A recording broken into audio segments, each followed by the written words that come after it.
अपने क्लाइमैक्स पर। तो आज हम उस पार्ट पर आ चुके हैं जहां पर एनर्जी एक्चुअली में बनकर निकलती है। ETS यानी कि इलेक्ट्रॉन ट्रांसपोर्ट सिस्टम, फर्मेंटेशन यानी कि जब ऑक्सीजन ना हो तब एनर्जी का जुगाड़, रेस्पिरेटरी कोशेंट और कई ऐसे टॉपिक्स कवर करने वाले हैं हम लोग आज। तो चलो शुरू करते हैं रेस्पिरेशन का फाइनल पड़ाव।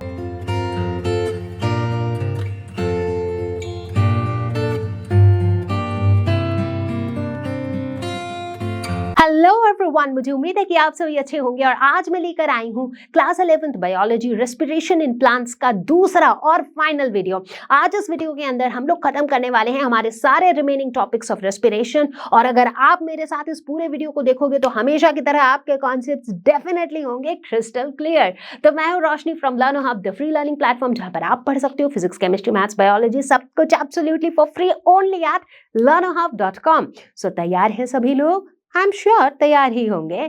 So let's get started।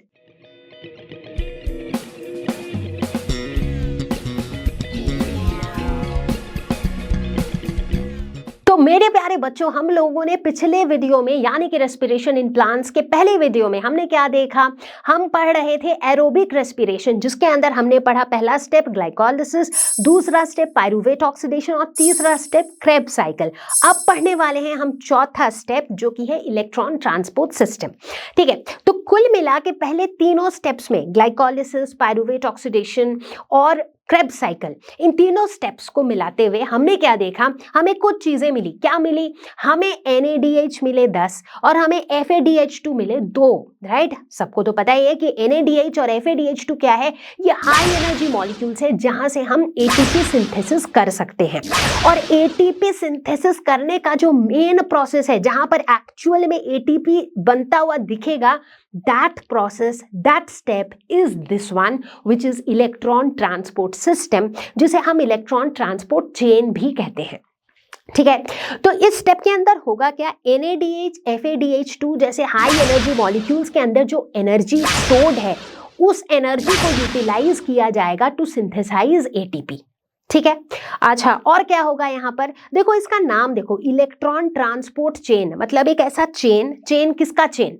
बहुत सारे कॉम्प्लेक्सेस का चेन, या समझ लो बहुत सारे मॉलिक्यूल्स का चेन, जिसके थ्रू इलेक्ट्रॉन्स ट्रांसपोर्ट होते रहेंगे। मतलब इलेक्ट्रॉन्स जो है एक सीरीज ऑफ मॉलिक्यूल्स के थ्रू पास होते चलेंगे, मूव होते चलेंगे। ठीक है, फाइनली उनको एक्सेप्ट करेगा ऑक्सीजन मॉलिक्यूल, और ऑक्सीजन मॉलिक्यूल इन इलेक्ट्रॉन्स को एक्सेप्ट करके बना देगा वाटर।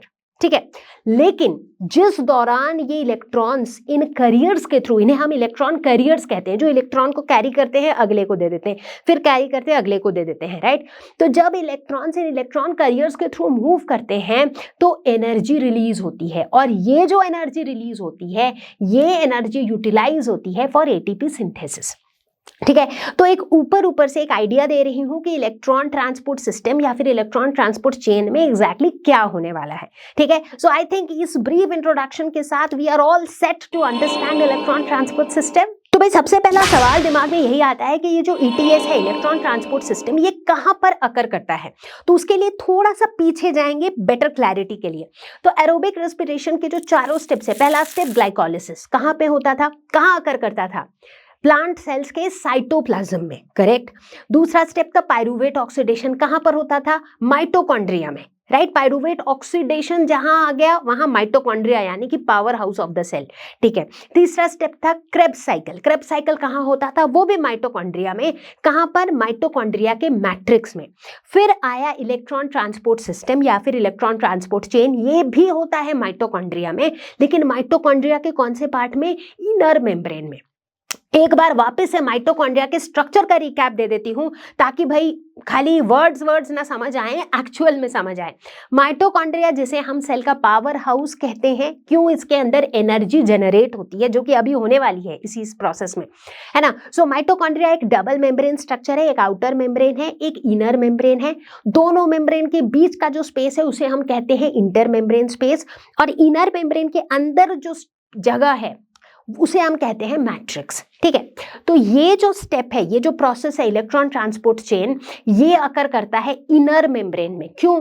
क्योंकि जितने भी इलेक्ट्रॉन कैरियर्स हैं मैंने बताया ना कि यहाँ पर इलेक्ट्रॉन जो है वो इलेक्ट्रॉन कैरियर्स के थ्रू मूव करेंगे, तो ये जितने भी इलेक्ट्रॉन कैरियर्स हैं ये लोकेटेड है in the inner membrane of mitochondria. तो मेरे प्यारे बच्चों, इलेक्ट्रॉन ट्रांसपोर्ट सिस्टम में क्या होता है, कैसे होता है, वो सब कुछ समझने से पहले ये समझना होगा कि ये इलेक्ट्रॉन ट्रांसपोर्ट चेन के जो इलेक्ट्रॉन कैरियर्स होते हैं वो कौन होते हैं।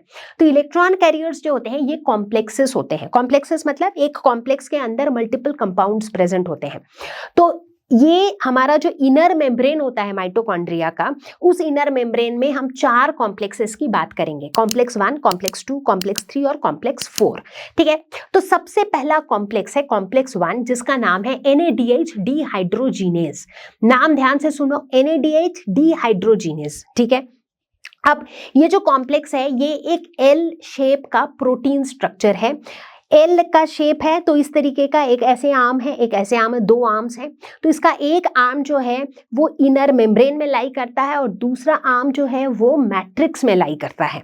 ठीक है, बात समझ में आई? ओके। अच्छा, ये एक कॉम्प्लेक्स है तो इसके अंदर कौन से कंपाउंड्स प्रेजेंट है? तो इसके अंदर FMN that is flavin mononucleotide और आयरन सल्फाइड कंपाउंड्स प्रेजेंट होते हैं। ठीक है, अब देखते हैं इसका काम क्या है। नाम पे फोकस करो, NADH डिहाइड्रोजिनेज। इनफैक्ट इसका एक दूसरा नाम भी है जो कि है NADH ऑक्सीडोरिडक्टेज। ठीक है, अब इस नाम का क्या सिग्निफिकेंस है? डिहाइड्रोजिनेज मतलब ये हाइड्रोजन को रिमूव करता है। ठीक है, अच्छा, ऑक्सीडोरिडक्टेज मतलब ये ऑक्सीडेशन रिडक्शन करवाता है, और बिल्कुल करवाता है क्योंकि इसका काम क्या है, इस कॉम्प्लेक्स 1 का काम ही है कि ये NADH से इलेक्ट्रॉन लेता है, इलेक्ट्रॉन एक्सेप्ट करता है और उसके बाद उस इलेक्ट्रॉन को आगे दूसरे कॉम्प्लेक्सेस में पास ऑन करता है in the electron transport chain. ठीक है, इसका काम क्या है?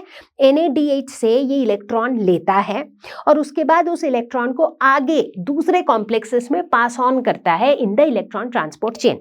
तो मतलब इसका काम क्या है? इलेक्ट्रॉन को गेन करता है, इलेक्ट्रॉन को लूज भी करता है। Gain and loss of electrons क्या होता है? Oxidation reduction, right? तो इसीलिए इसका नाम NADH ऑक्सीडोरिडक्टेज भी है।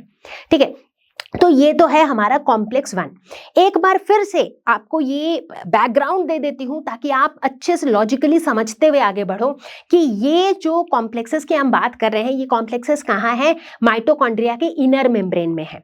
ये कॉम्प्लेक्सेस क्या करेंगे? ये कॉम्प्लेक्सेस अपने थ्रू इलेक्ट्रॉन को ट्रांसफर करवाएंगे, इनके थ्रू इलेक्ट्रॉन जो है वो पास होते जाएंगे। ये इलेक्ट्रॉन कहाँ से आएगा? ये इलेक्ट्रॉन NADH से आएगा या फिर FADH2 से आएगा, राइट? क्योंकि इलेक्ट्रॉन ट्रांसपोर्ट चेन का मेन गोल क्या है? NADH और FADH2 से एनर्जी निकाल के उस एनर्जी से ATP को सिंथेसाइज करना, यही हमारा गोल है। ठीक है, सो आई गेस क्लियर है। ये हमारा था कॉम्प्लेक्स 1। अब आगे बढ़ते हैं, बात करते हैं कॉम्प्लेक्स 2 के बारे में, जिसका नाम है सक्सीनेट डिहाइड्रोजिनेज। फिर से नाम पे फोकस करो, सक्सीनेट डिहाइड्रोजिनेज। ठीक है भाई, अब ये क्या करेगा? डिहाइड्रोजिनेज ये भी है, यानी कि ये भी हाइड्रोजन को रिमूव करेगा। कहाँ से हाइड्रोजन रिमूव करेगा? सक्सीनेट से ये एक हाइड्रोजन को रिमूव करेगा और बना देगा फ्यूमेरेट। एक बार फिर से देखो बड़े ध्यान से, हो क्या रहा है? सक्सीनेट से हाइड्रोजन का रिमूवल हो रहा है जिससे बन जा रहा है फ्यूमेरेट। जब हमने पिछले वीडियो में क्रेब्स साइकिल पढ़ा था, राइट, तो ऐसा कोई स्टेप याद आता है क्या जहां सक्सीनेट से फ्यूमेरेट बन रहा था? बिल्कुल याद आता है, स्टेप नंबर 6 क्रेब्स साइकिल का। देखो यहां पर पीछे का एक बार देख लो, फ्लैशबैक। ठीक है, क्रेब्स साइकिल के स्टेप नंबर 6 में क्या होता था? सक्सीनेट से बनता था फ्यूमेरेट और उसी दौरान FADH2 भी बनता था, राइट? तो इस स्टेप के अंदर क्या होगा? FADH2 से जो है इलेक्ट्रॉन्स लिया जाएगा, राइट? इस स्टेप में नहीं, इस कॉम्प्लेक्स के अंदर।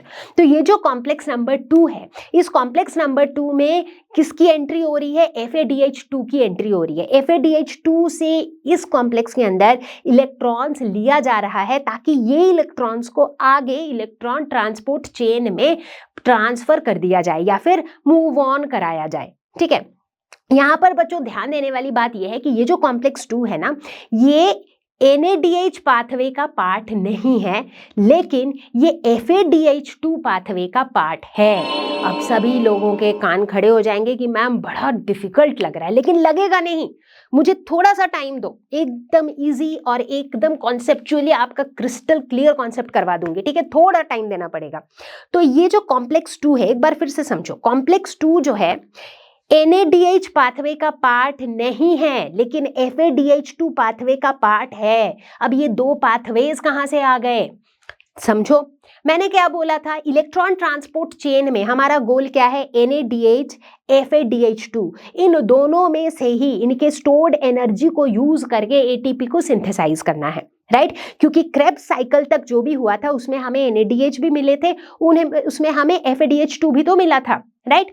तो अब ये जो इलेक्ट्रॉन ट्रांसपोर्ट सिस्टम है, इस ETS के अंदर एक NADH पाथवे चलेगा जहां पर NADH की एनर्जी को यूज करके ATP सिंथेसाइज किया जाएगा। पैरेलली एक FADH2 पाथवे भी चलेगा जहां पर FADH2 के अंदर स्टोर्ड एनर्जी से ATP सिंथेसाइज किया जाएगा, राइट। मतलब यहाँ पर दो पाथवेज चल रहे होंगे, एक NADH पाथवे चल रहा होगा, एक FADH2 पाथवे चल रहा होगा। दोनों पाथवेज को हम सेपरेटली एक एक करके समझेंगे, ठीक है। अभी मैं ये समझाना चाह रही हूँ, जब हम NADH पाथवे देखते हैं तो NADH पाथवे की जो शुरुआत होती है वो होती है कॉम्प्लेक्स 1 से, ठीक है। कॉम्प्लेक्स 1 जो है वो NADH से इलेक्ट्रॉन्स लेता है और फिर आगे के कॉम्प्लेक्सेस में पास ऑन करता है। जब हम FADH2 पाथवे की बात करते हैं तो FADH2 पाथवे की शुरुआत होती है कहां से, कॉम्प्लेक्स 2 से, एग्जैक्टली, ठीक है। और उसके बाद वो कॉम्प्लेक्स 2 में वो FADH2 से इलेक्ट्रॉन्स लेता है और फिर उसे आगे मूव ऑन करता है। यहाँ ध्यान देने वाली बात यह है कि NADH पाथवे में, इवन दो NADH पाथवे की शुरुआत कॉम्प्लेक्स 1 में होती है, बट कॉम्प्लेक्स 2 में वो कभी जाता नहीं है। कॉम्प्लेक्स 1 से वो इलेक्ट्रॉन सीधा कॉम्प्लेक्स 3 में पहुंच जाते हैं, फिर कॉम्प्लेक्स 4 में पहुंच जाते हैं। सो कहने का मतलब है कि कॉम्प्लेक्स 2 जो है ये NADH पाथवे का पार्ट नहीं है, ये सिर्फ FADH2 पाथवे का पार्ट है, ठीक है। आई होप मैं समझा पाई हूं, ठीक है। तो कॉम्प्लेक्स 1 और कॉम्प्लेक्स 2 कवर हो गया। कॉम्प्लेक्स 3 डिस्कस करने से पहले मैं डिस्कस करने वाली हूं एक बहुत इंपॉर्टेंट कैरियर, जिसे हम कहते हैं मोबाइल इलेक्ट्रॉन कैरियर। मोबाइल मतलब जो मूव कर सके, एग्जैक्टली। कुछ ऐसे मॉलिक्यूल्स भी होते हैं जो खुद मूव कर सकते हैं, जैसे मान लो एक गाड़ी की तरह, राइट। अब जैसे मान लो मुझे अपने घर से ऑफिस जाना है, ठीक है। अब मैंने क्या किया, मैं जाके गाड़ी में बैठ गई और फिर वो गाड़ी मूव करके उस गाड़ी ने मुझे कैरी किया from home to office, right. तो वो गाड़ी जो है एक मोबाइल कैरियर हो गया, वो मूव करता है और कैरी भी कर रहा है। तो इसी तरह का एक मोबाइल इलेक्ट्रॉन कैरियर है जो कि है कोएंजाइम Q, जिसे कहा जाता है यूबिक्विनोन, ठीक है। तो अभी देखो एक एक करके हम कवर करते जा रहे हैं। अब इनर मेम्ब्रेन आप देख रहे हो, इनर मेम्ब्रेन में सबसे पहले हमने देखा एल शेप्ड कॉम्प्लेक्स जो कि था कॉम्प्लेक्स 1, फिर हमने देखा कॉम्प्लेक्स 2, अब हम देख रहे हैं क्या, अब हम देख रहे हैं कोएंजाइम Q, जिसे यूबिक्विनोन भी कहा जाता है। ये एक मोबाइल इलेक्ट्रॉन कैरियर है और इसका काम क्या होता है, इलेक्ट्रॉन को ट्रांसपोर्ट करना। कहां से, ये क्या करेगा, कॉम्प्लेक्स 1 से या फिर कॉम्प्लेक्स 2 से इलेक्ट्रॉन को लेगा और उसे कॉम्प्लेक्स 3 भेजेगा, ठीक है। इसका काम ही ये है। मतलब अगर हम NADH पाथवे की बात कर रहे हैं तो ये क्या करेगा, ये कॉम्प्लेक्स 1 से कॉम्प्लेक्स 3 में इलेक्ट्रॉन को ट्रांसपोर्ट करेगा। अगर हम FADH2 पाथवे की बात कर रहे हैं तब ये क्या करेगा, कॉम्प्लेक्स 2 से कॉम्प्लेक्स 3 में इलेक्ट्रॉन को ट्रांसफर करेगा। बात समझ में आई। अब ये तो मोबाइल है तो इसीलिए ये खुद मूव करके इलेक्ट्रॉन को पहुंचा देगा, कहां पहुंचा देगा, कॉम्प्लेक्स 3 में पहुंचा देगा। तो चलो भाई आगे बढ़ते हैं और अब देख लेंगे हम लोग कॉम्प्लेक्स 3। सो कॉम्प्लेक्स 3 होता है साइटोक्रोम BC1। इसके भी कई नाम है, एक नाम तो हो गया साइटोक्रोम BC1, दूसरा नाम है साइटोक्रोम रिडक्टेज, तीसरा नाम है Q साइटोक्रोम C रिडक्टेज, ठीक है। अब ये तीनों नाम है, क्यों है ये नाम वो भी हम समझेंगे, बट उसके पहले देखते हैं कि भाई ये जो थर्ड तीसरा कॉम्प्लेक्स है इसके अंदर क्या होता है। तो इसके अंदर हमें आयरन कोर देखने को मिलता है, जहां पर आयरन Fe2+ या फिर Fe3+ आयन के फॉर्म में प्रेजेंट होता है। इसके अलावा इस कॉम्प्लेक्स के अंदर हमें दो टाइप के साइटोक्रोम्स देखने को मिलते हैं, साइटोक्रोम बी, साइटोक्रोम C1। अब पता चला कि इसका नाम साइटोक्रोम BC1 क्यों है, क्योंकि इसके अंदर साइटोक्रोम बी और साइटोक्रोम C1 प्रेजेंट होते हैं। ठीक है, इसके अलावा इसका काम क्या है? इसका काम होता है कि इसके पास जो इलेक्ट्रॉन आया, कहाँ से आया इसके पास इलेक्ट्रॉन? यूबिक्विनोन लेके आया, कोएंजाइम Q इसके पास लेके आया, जो कि मोबाइल इलेक्ट्रॉन कैरियर था, उसने इसको इलेक्ट्रॉन दिया। इस कॉम्प्लेक्स 3 का काम है इस इलेक्ट्रॉन को आगे पास ऑन करना to cytochrome C। Cytochrome C क्या है? साइटोक्रोम C जो है ये भी एक मोबाइल इलेक्ट्रॉन कैरियर है। ठीक है, बड़े अच्छे से समझो, कॉम्प्लेक्स 3 के अंदर साइटोक्रोम बी और साइटोक्रोम C1 है। साइटोक्रोम C जो है वो इस कॉम्प्लेक्स के बाहर है और वो एक मोबाइल इलेक्ट्रॉन कैरियर है। ठीक है, तो कॉम्प्लेक्स 3 का काम होता है इलेक्ट्रॉन को साइटोक्रोम C जो कि एक मोबाइल इलेक्ट्रॉन कैरियर है उसमें पास ऑन करना। ठीक है, यानी कि ये इलेक्ट्रॉन दे रहा है साइटोक्रोम C को, इसका मतलब ये साइटोक्रोम C को रिड्यूस कर रहा है, इसीलिए इसका एक नाम है साइटोक्रोम रिडक्टेज, इसीलिए इसका नाम है साइटोक्रोम C रिडक्टेज। ठीक है, तो पता चल गया क्यों इसके ऐसे नाम है। ठीक है, तो ये काम था कॉम्प्लेक्स 3 का। कॉम्प्लेक्स 3 के बाद क्या आता है? अभी अभी बताया, मोबाइल इलेक्ट्रॉन कैरियर, क्या नाम है? Cytochrome C। एग्जैक्टली। तो अगर इसके स्ट्रक्चर को देखें तो ये एक छोटा सा स्मॉल प्रोटीन स्ट्रक्चर है जो इस इनर मेम्ब्रेन के आउटर सरफेस पे अटैच्ड है। देखो यहाँ पर आप विजुअलाइज कर पा रहे हो एक के बाद एक कॉम्प्लेक्स को, एक के बाद एक मोबाइल इलेक्ट्रॉन कैरियर्स को। ठीक है, तो इसका काम क्या है? इसका सिंपल सा काम है, अगेन ये एक मोबाइल इलेक्ट्रॉन कैरियर है, मतलब ये कॉम्प्लेक्स 3 से इलेक्ट्रॉन लेगा और खुद उसको कैरी करके लेके जाएगा कहाँ पे? कॉम्प्लेक्स 4 तक लेके जाएगा। ठीक है, अच्छा तो अब बताओ भाई कॉम्प्लेक्स 4 का क्या काम है?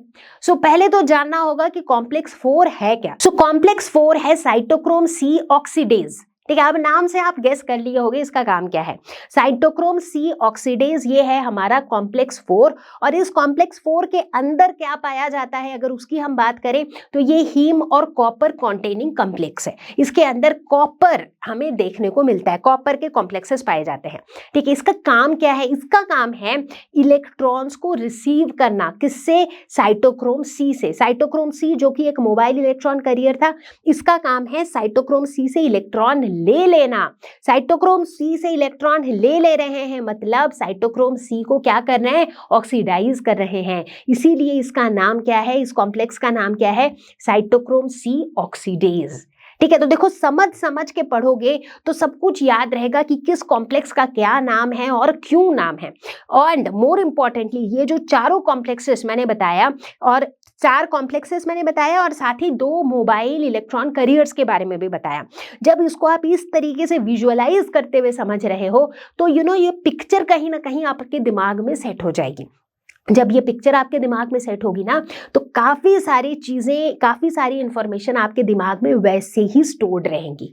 ठीक है, सो आई गेस बच्चों आपको इतना तो समझ में आ गया कि जो इनर मेम्ब्रेन होता है माइटोकॉन्ड्रिया का, उसके अंदर कौन कौन से कॉम्प्लेक्सेस होते हैं जो इलेक्ट्रॉन ट्रांसपोर्ट चेन को बनाते हैं। तो प्यारे बच्चों, जैसे कि मैंने पहले भी बताया है कि इलेक्ट्रॉन ट्रांसपोर्ट सिस्टम में NADH पाथवे और FADH2 पाथवे, ये दोनों पाथवेज चलती हैं। ठीक है, क्यों? क्योंकि NADH से भी हम ATP सिंथेसिस करते हैं, FADH2 से भी हम ATP सिंथेसिस करते हैं, तो हम इन दोनों पाथवेज को सेपरेटली समझेंगे। ठीक है, तो सबसे पहले बात करेंगे NADH पाथवे की। NADH पाथवे का starting material of course NADH है। ठीक है, अब ये NADH आया कहाँ से? जैसा कि मैंने बताया कि भाई glycolysis, pyruvate oxidation, Krebs cycle, इन सारे स्टेप्स के एंड में हमने देखा कि हमें काफ़ी सारे NADH मिले थे।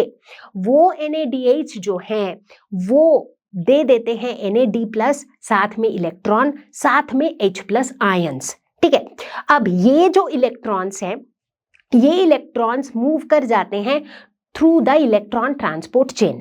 अब इलेक्ट्रॉन ट्रांसपोर्ट चेन कहां पर है? इनर मेम्ब्रेन पे। एक बार माइटोकॉन्ड्रिया के स्ट्रक्चर को ध्यान में रखो, दैट इज वेरी इंपॉर्टेंट। यहां पर आउटर मेम्ब्रेन है, फिर इनर मेम्ब्रेन है, दोनों के बीच में क्या है, इंटर मेम्ब्रेन स्पेस है, इनर मेम्ब्रेन के अंदर वाला स्पेस क्या है, मैट्रिक्स है। ठीक है, तो ये जो NaDH से इलेक्ट्रॉन्स और H+ आयंस बने, तो इलेक्ट्रॉन्स कहाँ चले गए, इनर मेम्ब्रेन पे चले गए जहां पर इलेक्ट्रॉन एक्सेप्टर्स थे। जो H+ आयंस है वो कहाँ रह गए, वो मैट्रिक्स में रह गए, राइट। तो अभी के लिए कहानी क्या है, मैट्रिक्स में H+ रह गए, इलेक्ट्रॉन्स जो हैं वो इलेक्ट्रॉन ट्रांसपोर्ट चेन के थ्रू पास होने लगे जो कि इनर मेम्ब्रेन में है। ठीक है, तो इन इलेक्ट्रॉन्स के साथ क्या हुआ, ये इलेक्ट्रॉन्स पहले कॉम्प्लेक्स 1 के थ्रू मूव किए, कॉम्प्लेक्स 1 से इनको किसने पिक कर लिया, बताओ किसने पिक कर लिया। कॉम्प्लेक्स 1 के बाद इनको एक मोबाइल इलेक्ट्रॉन करियर जिसका नाम क्या था, कोएंजाइम Q ने पिक कर लिया। ठीक है, कोएंजाइम Q ने इन इलेक्ट्रॉन्स को कहां पहुंचा दिया, कॉम्प्लेक्स 3 में पहुंचा दिया। एब्सोल्युटली करेक्ट, क्योंकि NaDH पाथवे में कॉम्प्लेक्स 2 का कोई रोल नहीं होता है। ठीक है, तो कॉम्प्लेक्स 1 में पहले इलेक्ट्रॉन्स थे, वहां से mobile electron career coenzyme Q ने इन्हें पिक किया, इनको पहुंचा दिया कॉम्प्लेक्स 3 में। ठीक है, कॉम्प्लेक्स 3 से इनको फिर से पिक किया mobile electron career cytochrome C ने, और इन्हें पहुंचा दिया कॉम्प्लेक्स 4 में। अब कॉम्प्लेक्स 4 में पहुंचने के बाद वहां बैठा था ऑक्सीजन। ऑक्सीजन जो है वो इलेक्ट्रॉन का फाइनल एक्सेप्टर है, इलेक्ट्रॉन को फाइनली एक्सेप्ट करने के लिए, फाइनली पिक करने के लिए वहां बैठा था ऑक्सीजन। ऑक्सीजन ने क्या किया, यहां से इलेक्ट्रॉन लिया, कॉम्प्लेक्स 4 से इलेक्ट्रॉन लिया। अब मैट्रिक्स में ढेर सारे H+ थे ही, क्योंकि NaDH जो है वो इलेक्ट्रॉन के साथ साथ H+ भी रिलीज कर रहे थे और वो सारे H+ मैट्रिक्स में जमा हो रहे थे।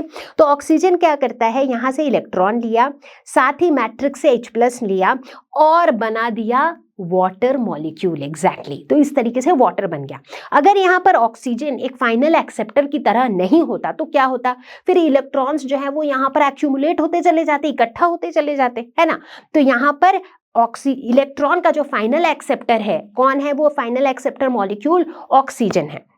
ठीक है, तो ये तो भाई इलेक्ट्रॉन की मूवमेंट हो गई इलेक्ट्रॉन ट्रांसपोर्ट चेन के थ्रू।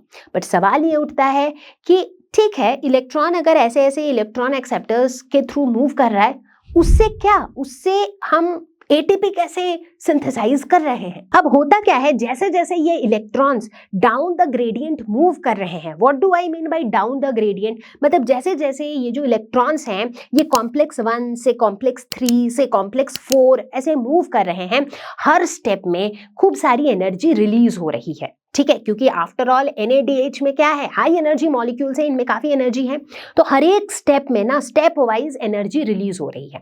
अब इतनी एनर्जी रिलीज हो रही है भाई, इस एनर्जी का करे क्या, तो ये एनर्जी से क्या किया जा रहा है, मैट्रिक्स में बहुत सारे H+ आयंस थे, मैंने स्टार्टिंग में बताया। स्टार्टिंग में जब NaDH जो है इलेक्ट्रॉन और H+ आयंस रिलीज कर रहा था, तो वो H+ आयंस जो है वो मैट्रिक्स में थे।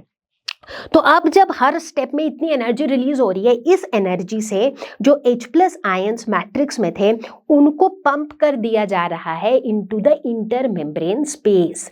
फिर से सुनो, प्यार से सुनो, ठीक है, क्या हो रहा है, इलेक्ट्रॉन्स मूव कर रहे हैं इलेक्ट्रॉन ट्रांसपोर्ट चेन के थ्रू जो कि इनर मेम्ब्रेन पे है। ठीक है, जैसे जैसे इलेक्ट्रॉन्स मूव कर रहे हैं down the gradient, her step में एनर्जी रिलीज हो रही है।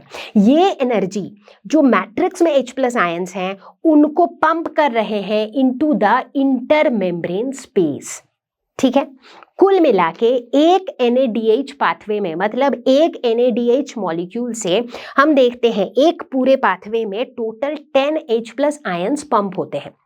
ठीक है, कैसे 10 H+ आयंस, अब देखो NaDH पाथवे में 3 स्टेप्स हैं एक तरीके से, ये कॉम्प्लेक्स 1 से पास होगा, फिर कॉम्प्लेक्स 3 से, फिर कॉम्प्लेक्स 4 से। तो जब ये कॉम्प्लेक्स 1 से पास होता है तब इतनी एनर्जी रिलीज होती है कि ये 4 H+ आयंस को पंप करता है। जब कॉम्प्लेक्स 3 से पास होता है तब इतनी एनर्जी रिलीज होती है कि ये फिर से 4 H+ आयंस को पंप करता है into the inter membrane space. जब ये कॉम्प्लेक्स 4 से पास होता है तब ये इतनी एनर्जी रिलीज करता है कि ये 2 H+ आयंस पंप करता है। तो टोटल कितना हो गया, 4 + 4 + 2, यानी कि टोटल 10 H+ आयंस को ये पंप करता है। तो एक NaDH पाथवे में टोटल कितने H+ आयंस पंप होते हैं, 10 H+ आयंस पंप होते हैं। ठीक है, अब ये जो नंबर्स है ना कि कितने H+ आयंस पंप हो रहे हैं, ये सारे नंबर्स जो हैं थ्योरी एक थ्योरेटिकल आइडिया देने के लिए हैं। मतलब ऐसा नहीं है कि ये नंबर बिल्कुल प्रिसाइज है, इतने ही H+ आयंस पंप होंगे, बट यस थ्योरी के अकॉर्डिंग, जो थ्योरी बनाई गई है, जो एस्टिमेट बनाई गई है, उसके अकॉर्डिंग इन्हीं नंबर्स को लिया गया है। ठीक है, तो अभी तक बात समझ में आ गई। तो इसका मतलब हुआ क्या, इसका रिजल्ट क्या हुआ पूरे NADH पाथवे का? पूरे NADH पाथवे में क्या हुआ कि इलेक्ट्रॉन्स जो हैं वो तो इलेक्ट्रॉन कैरियर से मूव करता रहा, जैसे जैसे मूव करता रहा हर स्टेप में एनर्जी रिलीज करता रहा। हर स्टेप में जो एनर्जी रिलीज होती गई उसके वजह से H+ आयंस जो हैं वो मैट्रिक्स से इंटरमेम्ब्रेन स्पेस में पंप होता गया। फाइनल रिजल्ट क्या हुआ? इंटरमेम्ब्रेन स्पेस में खूब सारे H+ आयंस हो गए, राइट। H+ आयन का जो कॉन्सेंट्रेशन है वो इंटरमेम्ब्रेन स्पेस में बहुत ज्यादा हो गया। सो बेसिकली क्या हुआ, एक प्रोटॉन ग्रेडियंट डेवलप हो गया। ग्रेडियंट मतलब क्या, एक तरफ कॉन्सेंट्रेशन बहुत ज्यादा कंपेयर टू दूसरे तरफ। तो यहाँ पर एक H+ आयन क्या है, प्रोटॉन ही तो है, तो एक प्रोटॉन ग्रेडियंट डेवलप हो गया। Now this is the most crucial part. अब आप पूछोगे कि मैम प्रोटॉन ग्रेडियंट डेवलप हो गया तो क्या इससे एटीपी कैसे सिंथेसाइज हुआ, वो हम अगले स्टेप में देखेंगे, स्टेप बाय स्टेप समझेंगे। ठीक है, अभी NADH पाथवे में हमने ये देखा कि भाई NADH पाथवे में किस तरीके से एक प्रोटॉन ग्रेडियंट डेवलप हुआ। अब हम लोग देखेंगे FADH2 पाथवे को कि FADH2 पाथवे में किस तरीके से एक प्रोटॉन ग्रेडियंट डेवलप होगा। फिर समझेंगे कि प्रोटॉन ग्रेडियंट डेवलप होने से एटीपी कैसे सिंथेसाइज हुआ। ठीक, तो चलो भाई ठीक इसी तरीके से अब देखेंगे FADH2 पाथवे। सो FADH2 पाथवे में क्या होगा, अब FADH2 की जो एंट्री होगी ना इलेक्ट्रॉन ट्रांसपोर्ट सिस्टम में, ये होगी थ्रू कॉम्प्लेक्स 2, है ना, ये मैंने पहले भी बताया था। कॉम्प्लेक्स 2 क्या है, सक्सिनेट डिहाइड्रोजिनेज, एग्जैक्टली। तो अब FADH2 जो है क्या करेगा, कॉम्प्लेक्स 2 के साथ बाइंड करेगा और ये अपने इलेक्ट्रॉन्स देगा। ठीक है, NADH ने भी तो अपने इलेक्ट्रॉन्स दिए थे ना, तो ये भी अपने इलेक्ट्रॉन्स देगा। अब यहाँ पर कहानी शुरू हो रही है कॉम्प्लेक्स 2 पे। अब इन इलेक्ट्रॉन्स को कौन पिक करेगा, कॉम्प्लेक्स 2 के बाद कौन पिक करता है, mobile electron carrier that is coenzyme Q, उसने इलेक्ट्रॉन को पिक किया। वो इलेक्ट्रॉन को लेके जाएगा कॉम्प्लेक्स 3। कॉम्प्लेक्स 3 से फिर से mobile electron carrier cytochrome C जो है वो इलेक्ट्रॉन्स को पिक करेगा। अब वो इन इलेक्ट्रॉन्स को लेके जाएगा कॉम्प्लेक्स 4। वहां से कौन पिक करेगा इलेक्ट्रॉन्स को, जो फाइनल एक्सेप्टर है यानी कि ऑक्सीजन। तो यहां पर भी ऑक्सीजन जो है इन इलेक्ट्रॉन्स को पिक करेगा, साथ ही साथ जो H+ आयंस है उनको भी पिक करेगा, राइट, क्योंकि यहां पर भी तो जो FADH2 है ये इलेक्ट्रॉन्स तो दे रहा है, बट साथ ही साथ H+ आयंस भी तो निकल रहे हैं जो मैट्रिक्स पे हैं, राइट। तो यहाँ पर ऑक्सीजन क्या करेगा, इलेक्ट्रॉन्स को एक्सेप्ट करेगा, H+ आयंस को लेगा और बना देगा वाटर मॉलिक्यूल। ठीक है, तो एज सच देखो लॉजिकली FADH2 पाथवे में भी वही चीज हो रही है जो NADH पाथवे में हुआ था। फर्क क्या है, FADH2 पाथवे में क्या फर्क दिखा हमें, NADH पाथवे में कॉम्प्लेक्स 2 का कोई रोल नहीं था, FADH2 पाथवे में कहानी शुरू हो रही है कॉम्प्लेक्स 2 से। ठीक है, अच्छा अब देखेंगे कि भाई यहाँ पर H+ का पंपिंग कैसे हो रहा है। ठीक NADH पाथवे की तरह FADH2 पाथवे में भी स्टेप वाइज एनर्जी रिलीज होती है। ठीक है, और स्टेप वाइज जो एनर्जी रिलीज होती है वही एनर्जी यूज होती है H+ को पंप कराने में। ठीक है, अब यहाँ पर कुछ अलग है, जैसे कि जो कॉम्प्लेक्स 2 है उस वाले स्टेप में कोई एनर्जी रिलीज नहीं होती है, इसीलिए उस वाले स्टेप में कोई H+ आयंस पंप भी नहीं होता है। ठीक है, ये ध्यान रखना। कॉम्प्लेक्स 2 में क्या होता है, FADH2 सिर्फ अपने इलेक्ट्रॉन्स देता है, बस उतना ही काम हो रहा है, वहां पर जो है कोई एनर्जी रिलीज नहीं हो रही है। ठीक है, तो कॉम्प्लेक्स 2 के बाद पहुंच जाते हैं हम कॉम्प्लेक्स 3 वाले स्टेप में। तो जब ये कॉम्प्लेक्स 3 वाले स्टेप से पास होता है उस टाइम पर एनर्जी रिलीज होती है, और इतनी एनर्जी रिलीज होती है कि 4 H+ आयंस जो है वो क्या होते हैं, वो पंप होते हैं इनटू द इंटरमेम्ब्रेन स्पेस। ठीक है, तो यानी कि कॉम्प्लेक्स 3 वाले स्टेप में 4 H+ आयंस पंप हुए। फिर आता है कॉम्प्लेक्स 4 वाला स्टेप, और उस स्टेप में इतनी एनर्जी रिलीज होती है कि 2 H+ आयंस पंप होते हैं इनटू द इंटरमेम्ब्रेन स्पेस। तो कुल मिला के FADH2 पाथवे में 1 FADH से मतलब एक पाथवे में टोटल 6 H+ आयंस पंप होते हैं, राइट। तो यहाँ पर 10 नहीं, सिर्फ 6 H+ आयंस पंप होते हैं, क्योंकि यहाँ पर कॉम्प्लेक्स 1 वाला स्टेप तो आया ही नहीं। कॉम्प्लेक्स 2 वाले स्टेप में यहाँ पर कोई एनर्जी रिलीज नहीं होती है, क्योंकि उस दौरान तो सिर्फ FADH2 अपने इलेक्ट्रॉन्स देता है। ठीक है, तो कॉम्प्लेक्स 3 वाले स्टेप में 4 और कॉम्प्लेक्स 4 वाले स्टेप में 2। सो कुल मिला के टोटल 6 H+ आयंस जो है ये पंप करता है, ठीक है। लेकिन एंड रिजल्ट क्या हुआ FADH2 पाथवे में भी कि भाई H+ आयंस पंप तो हो रहे हैं ना इंटर मेम्ब्रेन स्पेस में, तो as a result inter membrane space में H+ आयन का कॉन्सेंट्रेशन बढ़ रहा है, यानी कि एक प्रोटॉन ग्रेडियंट डेवलप हो रहा है, ठीक है। तो अब हमें यह समझ में आ गया कि भाई चाहे NADH पाथवे हो या फिर FADH2 पाथवे हो, दोनों के ही एंड में क्या होता है, एक प्रोटॉन ग्रेडियंट डेवलप होता है। बोलने का मतलब है H+ आयंस का कॉन्सेंट्रेशन जो है वो इंटर मेम्ब्रेन स्पेस में काफी ज्यादा हो जाता है। अब हम ये देखने वाले हैं which is the most interesting and the most crucial part कि भाई प्रोटॉन ग्रेडियंट के डेवलप होने से एटीपी सिंथेसिस कैसे होता है। तो ये होता है एक प्रोसेस से जिसे हम कहते हैं केमी ऑस्मोटिक हाइपोथेसिस। तो चलो बड़े प्यार से बड़े डिटेल में एकदम अच्छे से समझते हैं केमी ऑस्मोटिक हाइपोथेसिस। तो चलो मेरे प्यारे बच्चों, अब हम लोग बात करेंगे केमी ऑस्मोटिक हाइपोथेसिस के बारे में। केमी ऑस्मोटिक हाइपोथेसिस क्या होता है, ये वो प्रोसेस है जो डिस्क्राइब करता है एटीपी सिंथेसिस को। एटीपी जब सिंथेसाइज होता है एग्जैक्टली उसी प्रोसेस की बात हम यहां पर करेंगे। तो अभी तक हमने क्या देखा बच्चों की इलेक्ट्रॉन ट्रांसपोर्ट चेन में, जैसे कि हमने NADH pathway FADH2 pathway discuss किया, उसका नेट रिजल्ट क्या मिला हमें कि एक प्रोटॉन ग्रेडियंट डेवलप हो चुका है अक्रॉस द इनर मेम्ब्रेन। मतलब इनर मेम्ब्रेन के बाहर की तरफ जो इंटर मेम्ब्रेन स्पेस है वहां पर बहुत सारे प्रोटॉन्स है, और इनर मेम्ब्रेन के अंदर की तरफ जहां मैट्रिक्स है वहां पर प्रोटॉन का कॉन्सेंट्रेशन कम है। तो एज अ रिजल्ट एक ग्रेडियंट क्रिएट हो गया है, इधर बहुत ज्यादा H+ है, इधर कंपैरेटिवली कम H+ है, ठीक है। अब जैसे ही इस ग्रेडियंट का ब्रेकडाउन होगा, ब्रेकडाउन ऑफ ग्रेडियंट इसका मतलब क्या है, मतलब अभी फिलहाल यहां पर बहुत ज्यादा H+ है, यहां पर कम है, लेकिन अगर ये H+ यहां से यहां फ्लो करने लग जाए तो क्या होगा, क्या तभी भी वो ग्रेडियंट रहेगा? नहीं रहेगा। यहां पे ज्यादा है, यहां कम है, बट यहां से अब वो इधर जाने लग गया है, तो इससे क्या हो रहा है, ग्रेडियंट का ब्रेकडाउन होगा।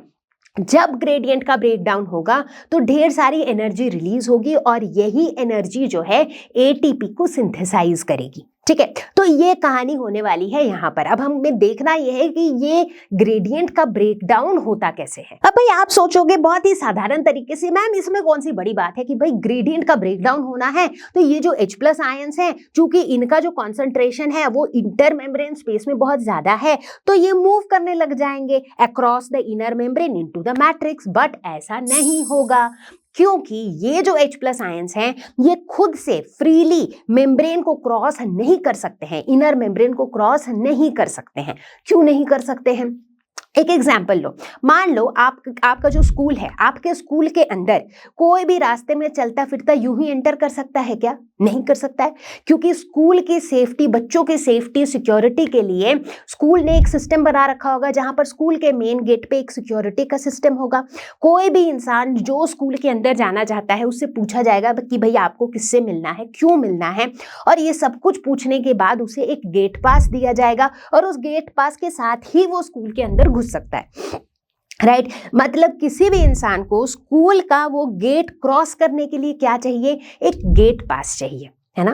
ठीक उसी तरीके से ये जो माइटोकॉन्ड्रिया का जो इनर मेम्ब्रेन है ये सबको अलाउ नहीं करता है यूं ही अपने थ्रू पास होने के लिए। तो it is not permeable to these ions. H+ ions जो है वो गेट पास के बिना इस मेम्ब्रेन को क्रॉस नहीं कर सकते हैं। और इनका गेट पास कौन है? इनका गेट पास है एटीपी सिंथेज। सो एटीपी सिंथेज एक एंजाइम है, ठीक है, और इस एंजाइम के दो पार्ट्स होते हैं, F0 F1, ठीक है। तो F0 जो है ये एक टनल के जैसा स्ट्रक्चर होता है जिसे हम ट्रांस मेम्ब्रेन चैनल भी कहते हैं। क्यों? क्योंकि ये जो F0 पार्ट है ना, ये देखो इनर मेम्ब्रेन पे लाई करता है। ये अगर इनर मेम्ब्रेन है, इसी मेम्ब्रेन पे एक टनल जैसा स्ट्रक्चर बना हुआ है जिसके थ्रू H+ आयंस मूव कर सके। तो मतलब इसने ना एक स्पेसिफिक रास्ता बना दिया है कि भाई H+ आयन अगर तुमको मेम्ब्रेन पार करना है तो इसी टनल के अंदर घुस के तुम मेम्ब्रेन पार कर सकोगे, ठीक है। अच्छा, एटीपी सिंथेज का जो दूसरा पार्ट है दैट इज F1। अब ये जो F0 वाला पार्ट है उसके बाद एक F1 पार्ट है जो इस इनर मेम्ब्रेन को मैट्रिक्स के साथ कनेक्ट करवाता है। बात समझ में आ गई? ठीक है। अब होता कुछ यूं है कि जब H+ आयंस का कॉन्सेंट्रेशन इंटर मेम्ब्रेन स्पेस में बहुत ज्यादा हो जाता है, तब ये एटीपी सिंथेज जो है ये एक्टिवेट हो जाता है। तो एटीपी सिंथेज जैसे ही एक्टिवेट हो जाता है तो टनल के दरवाजे खुल जाते हैं और H+ आयंस जो हैं इसके थ्रू मूव करने लगते हैं और पहुंच जाते हैं थ्रू F1। कहां पहुंच जाते हैं? मैट्रिक्स में पहुंच जाते हैं। यानी कि क्या होने लग गया? ग्रेडियंट, प्रोटॉन ग्रेडियंट का ब्रेक डाउन होने लग जाता है। जब प्रोटॉन ग्रेडियंट का ब्रेक डाउन होता है तो ढेर सारी एनर्जी रिलीज होती है और अब हम ये देखेंगे कि कैसे ये एनर्जी रिलीज होती है, उससे एटीपी सिंथेसाइज होता है। तो भाई जैसे ही ग्रेडियंट ब्रेक डाउन होने लग गया तो खूब सारी एनर्जी रिलीज हुई, एटीपी सिंथेज एंजाइम एक्टिवेटेड है और एटीपी सिंथेज जो एंजाइम है ये एक कैटलिस्ट की तरह काम करता है in the formation of ATP, adenosine triphosphate. किससे बनता है? एडिनोसाइन डाइफॉस्फेट से। एग्जैक्टली तो यानी कि इसका फॉस्फोरिलेशन होता है, एडीपी में एक और फॉस्फेट जुड़ जाता है और बनता है एटीपी। बट इसको बनने के लिए एक एंजाइम की जरूरत पड़ती है जो इस रिएक्शन को कैटालाइज कर सके और वो एंजाइम होता है एटीपी सिंथेज। ठीक है, तो इस तरीके से एटीपी का सिंथेसिस होता है। ठीक है, बात समझ में आई सभी लोगों को? तो हमने क्या देखा कि इलेक्ट्रॉन ट्रांसपोर्ट चेन के दौरान एक प्रोटॉन ग्रेडियंट बना और उसके बाद केमी ऑस्मोटिक हाइपोथेसिस में वो ग्रेडियंट का ब्रेक डाउन हुआ जिससे एनर्जी रिलीज हुई, एटीपी सिंथेज एक्टिवेट हुआ जिससे एटीपी का सिंथेसिस हुआ फ्रॉम एडीपी। तो बच्चों अब हमने पूरे प्रोसेस को डिस्कस कर लिया है, इलेक्ट्रॉन ट्रांसपोर्ट चेन भी डिस्कस कर लिया, साथ ही साथ एटीपी सिंथेसिस कैसे होता है वो भी देख लिया। ठीक है, तो अब हम लोग थोड़ा सा देखेंगे कैलकुलेशन वाले पार्ट को in terms of electron transport system. ठीक है, क्योंकि ये काफी इंपॉर्टेंट पार्ट है, काफी कंफ्यूजिंग पार्ट भी रहता है बहुत से बच्चों के लिए। ठीक है, तो अब हम लोग ये देखेंगे बच्चों की इलेक्ट्रॉन ट्रांसपोर्ट चेन में हमने क्या देखा कि NADH से एटीपी मॉलिक्यूल्स बने, FADH2 से एटीपी मॉलिक्यूल्स बने। ठीक है, बट कितने एटीपी मॉलिक्यूल्स बने, that is a big question. ठीक है, अब देखो यहां पर ना हम दो व्यू पॉइंट्स डिस्कस करेंगे, एक ट्रेडिशनल व्यू, एक मॉडर्न व्यू। ट्रेडिशनल व्यू पुराने टाइम पर बहुत एक्यूरेटली ये मेजर करना पॉसिबल नहीं था कि भाई एग्जैक्टली कितने H+ आयंस पंप हुए, मतलब एक NADH पाथवे में एक NADH मॉलिक्यूल से कि एग्जैक्टली कितने H+ आयंस पंप हुए, या फिर एक ATP मॉलिक्यूल को बनाने के लिए एग्जैक्टली कितने H+ आयंस का मूवमेंट हुआ। ये चीजें एक्यूरेटली कैलकुलेट करना पॉसिबल नहीं था, इसीलिए स्टोइकियोमेट्रिक एस्टिमेट्स कंसिडर किए गए। मतलब ऐसा एज्यूम कर लिया गया, एक फिक्स्ड नंबर को एज्यूम कर लिया गया कि भाई इतने इलेक्ट्रॉन ट्रांसफर से लगभग इतने एटीपी मॉलिक्यूल्स बने और इस कैलकुलेशन के हिसाब से एक NADH मॉलिक्यूल से जब हम इलेक्ट्रॉन ट्रांसपोर्ट चेन में NADH पाथवे की बात करते हैं तो 1 NADH मॉलिक्यूल से टोटल 10 H+ आयंस पंप होते थे। ठीक है, हमने देखा था ना टोटल H+, हर स्टेप में 3 अलग अलग स्टेप में कुछ कुछ एनर्जी निकलती है जिससे टोटल 10 H+ आयंस पंप होते थे into the inter membrane space. ठीक है, और हमने देखा कि इतने ये जो 10 H+ पंप होते थे इससे फर्दर 3 ATP मॉलिक्यूल्स जनरेट होते थे। ठीक है, ये हमारा स्टोइकियोमेट्रिक एस्टीमेट था। सो कुल मिला के ट्रेडिशनल व्यू बताता है कि एक NADH से हमें 3 ATP मॉलिक्यूल्स मिलते हैं। ठीक उसी तरीके से एक FADH2 से हम कितने H+ पंप होते हैं बताओ? 6 H+ पंप होते हैं। ठीक है, और इससे हमें 2 ATP मॉलिक्यूल्स मिलते हैं। तो कुल मिला के ट्रेडिशनल व्यू ये बताता है कि एक NADH से हमें 3 ATP मॉलिक्यूल्स मिलते हैं, एक FADH2 से हमें 2 ATP मॉलिक्यूल्स मिलते हैं। ये आपको याद रखना है। अब चूंकि ये ट्रेडिशनल व्यू है तो इसीलिए अधिकतर पुराने टेक्स्ट बुक्स में, इनफैक्ट हमारी NCERT में भी यही मेंशन्ड है कि एक NADH से 3 ATP बनते हैं, एक FADH2 से 2 ATP बनते हैं। तो चलो अब बात करते हैं मॉडर्न व्यू की। मॉडर्न व्यू ये कहता है कि ये बात तो सही है कि एक NADH जो है ये 10 H+ को पंप करता है अक्रॉस द मेम्ब्रेन, ये बात करेक्ट है।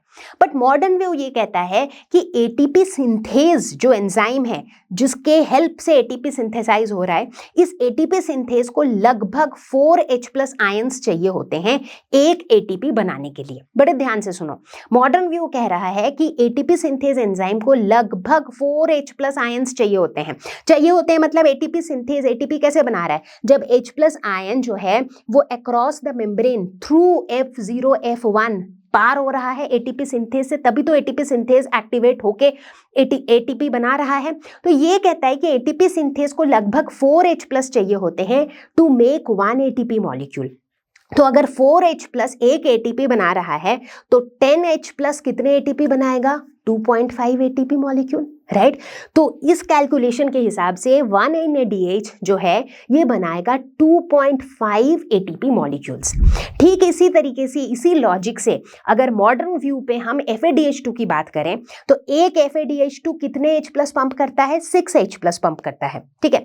तो अब ये कहता है कि भाई 4H+ चाहिए एक एटीपी बनाने के लिए, एटीपी सिंथेज को, तो फिर 6H+ जो है वो कितने एटीपी बनाएगा? 1.5 एटीपी बनाएगा, है ना। तो इसका मतलब मॉडर्न व्यू के अकॉर्डिंग 1 NADH जो है ये 2.5 एटीपी मॉलिक्यूल्स बनाएगा और 1 FADH2 जो है ये 1.5 एटीपी मॉलिक्यूल्स बनाएगा, ठीक है। तो इसीलिए मैं ये बात इसलिए बता रही हूँ क्योंकि बहुत बार आप लोग कंफ्यूज होते हो कि भाई NCERT में दिया हुआ है कि एक NADH से 3 एटीपी बनेगा, एक FADH2 से 2 एटीपी बनेगा, लेकिन जब हम इंटरनेट पे देखते हैं तो बहुत सारे सोर्सेस में दिया रहता है कि एक NADH से 2.5 एटीपी बनेगा, एक FADH2 से 1.5 एटीपी बनेगा।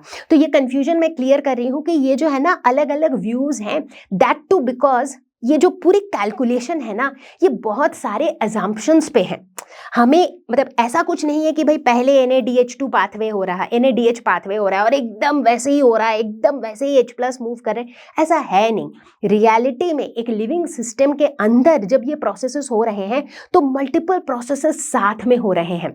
H+ का पंप होना, कितने H+ कहाँ गए, एटीपी सिंथेज को एग्जैक्टली कितने H+ लगे एक एटीपी बनाने के लिए, ये सारे जो है ना एस्टिमेट बेस्ड है। तो इनका एक्यूरेट एकदम प्रिसाइज कैलकुलेशंस जो हैं वो अभी भी पता नहीं है, क्योंकि रियल लिविंग सिस्टम में ना बहुत सी चीजें इधर उधर होती है as and when needed, right. तो इसीलिए ये बस अलग अलग तरीके हैं इसको एस्टिमेट करने का, ताकि हमें एक रफ आइडिया रहे कि भाई कितना एटीपी जनरेट हो रहा है, ठीक है। तो चूंकि NCERT के टेक्स्ट बुक में दिया हुआ है ट्रेडिशनल व्यू, दैट इज एक NADH से 3 एटीपी मॉलिक्यूल्स, एक FADH2 से 2 एटीपी मॉलिक्यूल्स था, हम उसी कैलकुलेशन को कंसिडर करते हुए जो हमारा नेट आउटपुट है एरोबिक रेस्पिरेशन का उसको कैलकुलेट करेंगे। तो चलो बच्चों, एरोबिक रेस्पिरेशन को कंक्लूड करने से पहले एक बार इसका नेट एटीपी यील्ड का कैलकुलेशन देख लेते हैं। हालांकि ये जो है काफी सारे अजम्पशन पे बेस्ड है, तो हम लोग यहाँ पर एक थ्योरेटिकल जो मैक्सिमम एटीपी यील्ड हो सकता है वो निकाल के देखते हैं, ठीक है। तो यहाँ पर सारे प्रोसेसेस लिस्ट डाउन किए हुए हैं। पहला स्टेप ग्लाइकोलिसिस, फिर पायरूवेट ऑक्सीडेशन, क्रेब्स साइकिल और फिर इलेक्ट्रॉन ट्रांसपोर्ट चेन। तो ग्लाइकोलिसिस में नेट एटीपी यील्ड कितना होता है? 2, राइट। टोटल 4 निकलते हैं, 2 कंज्यूम भी होते हैं, तो नेट एटीपी यहाँ पर 2 निकलते हैं और NADH भी यहाँ पर 2 निकलते हैं, ठीक है। फिर आता है पायरूवेट ऑक्सीडेशन, इसके दौरान NADH निकलते हैं 2, ठीक है, यहाँ पर एटीपी नहीं निकलता है। फिर आता है क्रेब्स साइकिल जहां पर 2 एटीपी, 6 NADH और 2 FADH2। ये सब कैसे निकलता है वो सब तो हम कई बार डिस्कस कर चुके हैं डिटेल में, ठीक है। अब इलेक्ट्रॉन ट्रांसपोर्ट चेन में क्या होता है कि ऊपर जो NADH और FADH2 निकले उनसे एटीपी जनरेट होता है, ठीक है। और मैंने बताया था कि 2 व्यूज होते हैं, एक ट्रेडिशनल व्यू जो कहता है कि 1 NADH से 3 एटीपी मॉलिक्यूल बनते हैं और 1 FADH2 से 2 एटीपी मॉलिक्यूल्स बनते हैं, और एक मॉडर्न व्यू है जो कहता है कि एक NADH से 2.5 एटीपी बनते हैं और एक FADH2 से 1.5 एटीपी बनते हैं। तो अभी फिलहाल एक बार हम लोग कैलकुलेशन जो है ट्रेडिशनल व्यू के हिसाब से करके देखेंगे, ठीक है। हमें ये देखना है कि टोटल एटीपी का यील्ड कितना है। तो ग्लाइकोलिसिस की अगर बात करें तो यहाँ पर 2 NADH है, एक NADH से 3 एटीपी मॉलिक्यूल्स बनेंगे, तो 2 NADH से 2 × 3 यानी कि 6 एटीपी बनेंगे, ठीक है। यहाँ पर पायरूवेट ऑक्सीडेशन में भी 2 NADH है यानी कि 2 × 3, यहाँ से भी 6 एटीपी बन जाएंगे। क्रेब्स साइकिल में 6 NADH है यानी कि 6 × 3 दैट इज 18 एटीपी बन जाएंगे, और यहाँ पर है 2 FADH2 2 है और एक FADH2 से 2 एटीपी बनते हैं, तो इससे भी 4 एटीपी बन जाएंगे, ठीक है। अब इन सारे एटीपीज को ऐड कर देते हैं। तो अब यहाँ पर हम लोग नेट रिजल्ट देखते हैं कि टोटल एटीपी कितने हो गए। तो यहाँ पर अगर हम देखें 2 + 6 8 हो गया, 8 + 6 14, 14 + 2 16, 16 + 18 तो ये हो गया 34 + 4 हो गया 38। तो यानी कि टोटल 38 एटीपी। अब देखो ये जो है ना, this is theoretically the maximum ATP yield, मतलब थियोरेटिकली कैलकुलेट करने पे जो मैक्सिमम एटीपी का यील्ड हो सकता है एरोबिक रेस्पिरेशन से वो है 38 एटीपी मॉलिक्यूल्स। हालांकि जो एक्चुअल यील्ड होता है वो 38 एटीपी से कम होता है। तो इसीलिए बहुत से टेक्स्ट बुक्स में आप देखोगे कि 36 एटीपी मॉलिक्यूल मेंशन रहता है, but 38 ATP is like the maximum theoretical yield. ठीक है। एक बार अगर हम लोग मॉडर्न व्यू के हिसाब से कैलकुलेट करके देखें, just for our own understanding, ठीक है, तो हम क्या देखेंगे कि कितना एटीपी निकलता है उस केस में। अब उस केस में क्या हो जाएगा, यहाँ जो NADH है ना ग्लाइकोलिसिस में 2 NADH है, उसके साथ हम 2.5 मल्टीप्लाई करेंगे तो ये हो जाएगा 5 एटीपी। इसके अलावा 2 एटीपी तो ऑलरेडी निकला था ग्लाइकोलिसिस में। उसके अगले स्टेप में पायरूवेट ऑक्सीडेशन में अगर हम जाएं तो वहां पर भी 2 NADH था, यानी कि 2 × 2.5 दैट इज 5 एटीपी। फिर उसके अगले स्टेप यानी कि क्रेब्स साइकिल में अगर हम जाएं तो वहां पर ऑलरेडी 2 एटीपी निकला था। इसके अलावा 6 NADH यानी कि 6 × 2.5 दैट इज 15 एटीपी। 2 FADH2 यानी कि 2 × 1.5 दैट इज 3 एटीपी।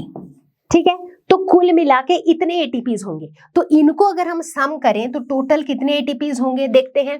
7 + 5 12 + 2 14 + 3 17 + 15 17 + 15 तो 27 32। तो ये निकल के आ रहा है 32 एटीपीज।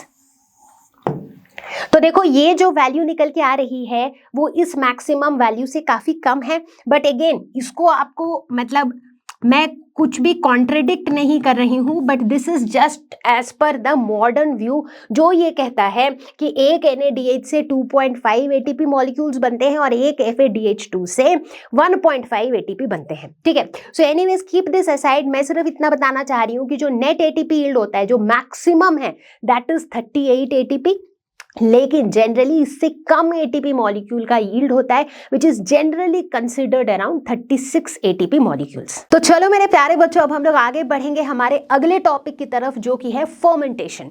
सो फर्मेंटेशन क्या होता है? ये एक ऐसा प्रोसेस है जिसका हम यूज करते हैं बहुत सी चीजें बनाने के लिए, जैसे कि वाइन, बियर, योगर्ट वगैरह वगैरह वगैरह। ठीक है, बट ये क्या होता है, मतलब इसको अचानक से हम रेस्पिरेशन के चैप्टर में क्यों डिस्कस कर रहे हैं? इसका हिंट तो मैंने पहले ही दिया था पिछले वीडियो में, क्योंकि फर्मेंटेशन जो है यहाँ पर भी हम देखेंगे रेस्पिरेशन में क्या होता था, ग्लूकोज का ऑक्सीडेशन हो रहा था जिसके दौरान बहुत सारी एनर्जी रिलीज हो रही थी। यहाँ पर भी हम देखेंगे कि ग्लूकोज का ऑक्सीडेशन होगा लेकिन इनकम्प्लीट ऑक्सीडेशन होगा। ठीक है, और यहाँ पर जो है ये पूरा प्रोसेस होगा इन एब्सेंस ऑफ ऑक्सीजन। ये मजेदार बात है यहाँ पे, मतलब आप कहोगे कि मैम आप एक तरफ कह रहे हो कि ऑक्सीजन के एब्सेंस में होगा, दूसरी तरफ कह रहे हो ऑक्सीडेशन होगा, इसीलिए तो कह रही हूँ कि ऑक्सीडेशन जो है वो इनकम्प्लीट होगा, फुल ऑक्सीडेशन नहीं होगा। ठीक है, तो यानी कि ये एक तरीके का एनाएरोबिक रेस्पिरेशन है। एनाएरोबिक मतलब with in absence of air या फिर इन एब्सेंस ऑफ ऑक्सीजन। ठीक है, अब एरोबिक रेस्पिरेशन की जब तक हम बात कर रहे थे तो वहाँ पर क्या हो रहा था, सबसे पहला स्टेप था ग्लाइकोलिसिस। ग्लाइकोलिसिस में ग्लूकोज से पायरूविक एसिड बन रहा था, उसके बाद पायरूविक एसिड का ऑक्सीडेशन हो रहा था, कंप्लीट ऑक्सीडेशन। जैसे ही हम फर्मेंटेशन की बात करेंगे तो यहाँ पर भी इसका पहला स्टेप तो ग्लाइकोलिसिस ही होगा जहाँ पर ग्लूकोज से पायरूविक एसिड बनेगा, लेकिन वो जो पायरूवेट है ना उसका इनकम्प्लीट ऑक्सीडेशन होगा। ठीक है, कैसे होगा क्या होगा अभी देखेंगे डिटेल में। तो फिलहाल के लिए ये समझो कि फर्मेंटेशन एक ऐसा प्रोसेस है जिसके दौरान शुगर कन्वर्ट हो जाते हैं एसिड या फिर अल्कोहल में, और इस दौरान कुछ एनर्जी भी रिलीज होती है। ठीक है, वैसे तो ये एक नेचुरल प्रोसेस है, लेकिन आजकल कॉमर्शियल पर्पसेस में वेरियस प्रोडक्ट्स को मैन्युफैक्चर करने के लिए इसे आर्टिफिशियली भी किया जाता है। अगला सवाल दिमाग में यही आएगा कि फर्मेंटेशन कहाँ पर अकर करता है। सो बहुत से माइक्रो ऑर्गेनिजम्स में, जैसे कि बैक्टीरिया, ईस्ट, इसके अलावा ह्यूमन या फिर एनिमल मसल सेल्स में भी ये अकर करते हैं। कैसे? जैसे मान लो जब कोई इंसान बहुत विगरस एक्सरसाइज करता है, बहुत विगरस एक्सरसाइज कर रहा है, जिम में दौड़ रहा है या किसी भी तरह की फिजिकल एक्टिविटी में इन्वॉल्व है, तो उस टाइम पे क्या हो रहा है, बॉडी को बहुत ज़्यादा एनर्जी की ज़रूरत पड़ रही है, right. At the same time वो जो मसल सेल्स हैं वो उस दौरान उनके पास इतना ज़्यादा ऑक्सीजन भी नहीं है कि वो एरोबिक रेस्पिरेशन से एनर्जी बना सके, राइट। तो यानी कि ये जो oxygen starved animal muscle cells हैं, यानी कि जहाँ पर ऑक्सीजन की कमी है लेकिन एनर्जी की एक बहुत ज़्यादा ज़रूरत है, तो ये एक्स्ट्रा एनर्जी जो है ये एनारोबिक रेस्पिरेशन से ही जनरेट होता है। ठीक है, अगर हम एनारोबिक रेस्पिरेशन के टाइप्स की बात करें तो ये दो टाइप के होते हैं। एक होता है अल्कोहलिक फर्मेंटेशन और दूसरा होता है लैक्टिक एसिड फर्मेंटेशन। दोनों को अभी हम देखेंगे, दोनों के रिएक्शन को अभी हम समझेंगे। तो चलो बच्चों, सबसे पहले देखेंगे अल्कोहल फर्मेंटेशन। तो अल्कोहल फर्मेंटेशन में क्या होता है, स्टार्टिंग मटेरियल क्या होगा हमारा, पायरुविक एसिड। क्यों? क्योंकि भाई जैसे मैंने बताया, फर्मेंटेशन का भी जो पहला स्टेप है दैट इज ग्लाइकोलिसिस। ग्लाइकोलिसिस जो है वो फर्मेंटेशन और एरोबिक रेस्पिरेशन दोनों में कॉमन है। तो ग्लाइकोलिसिस का प्रोडक्ट क्या होता है, पायरुविक एसिड। ठीक है, तो यानी कि अल्कोहल फर्मेंटेशन की जब हम बात कर रहे हैं तो हमारा स्टार्टिंग मटेरियल पायरुविक एसिड है। ठीक है, अब ये जो पायरुविक एसिड है, इस पायरुविक एसिड के ऊपर दो एंजाइम्स काम करेंगे। मतलब यहाँ पर अल्कोहल फर्मेंटेशन में दो एंजाइम्स का रोल है।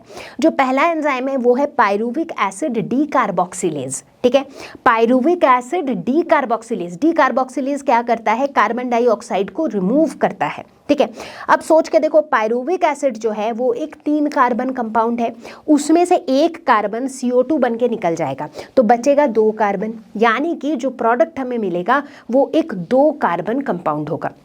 ठीक है, तो बेसिकली हम लोग क्या देखते हैं, पायरुविक एसिड से पहले स्टेप में बनता है एसिटाल्डिहाइड और साथ में कार्बन डाइऑक्साइड निकलता है। ठीक है, और इस स्टेप में कौन सा एंजाइम एक्शन में होता है, पायरुविक एसिड डीकार्बोक्सिलेज। ठीक है, बट इस फर्मेंटेशन में एक और एंजाइम का रोल होता है जिसका नाम है अल्कोहल डिहाइड्रोजिनेज।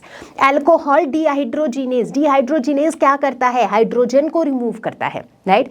तो अब इस एंजाइम के इन्फ्लुएंस में जो अभी एसिटाल्डिहाइड बना था, वहां पर हम देखेंगे एक हाइड्रोजन का रिमूवल वहां पे होता है under the influence of dehydrogenase, और हमें मिल जाता है 2 कार्बन वाला अल्कोहल, दैट इज इथेनॉल। ठीक है, इस दौरान ये जो एक हाइड्रोजन का रिमूवल हो रहा है वो कहाँ जा रहा है, इस हाइड्रोजन को हम देखते हैं यहाँ पर इस स्टेप के दौरान NADH से NAD+ भी बनता है।